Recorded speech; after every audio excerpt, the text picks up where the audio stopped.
Welcome to Shraddha TV 1 news. స్థానిక ప్రభుత్వ బాలికల జూనియర్ కళాశాల విద్యార్థినులు ప్రిన్సిపాల్ బొబ్బిలి రేణుక ఆధ్వర్యంలో వర్షపు నీటి చుక్కలు వడిసిపడదామని నినాదాలు చేస్తూ పాలకొండ బాలికల జూనియర్ కళాశాల నుండి గాయత్రి ఆలయం వరకు భారీగా ర్యాలీ నిర్వహించారు.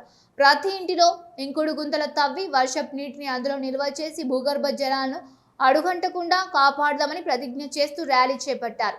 ఈ కార్యక్రమంలో కాలేజీ సిబ్బంది రమేష్, విజయ్ గౌరి, బాలమురళీ కృష్ణ, సురేష్, పుష్పనాథం, అరుణ, కృష్ణవేణి, రమ్య, లావణ్య, సింహాచలం, ధనలక్ష్మి, శ్రావణి, శిరీష, శ్రీను పాల్గొన్నారు.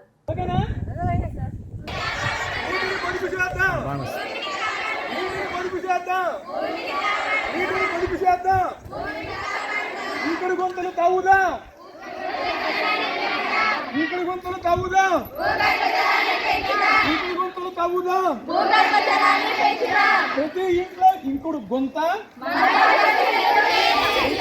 ఇంకుడు గుంతలు తవ్వుదా, ఇంకుడు గుంతలు తవ్వుదా, నీటిని పొదుపు చేద్దాం, నీటిని పొదుపు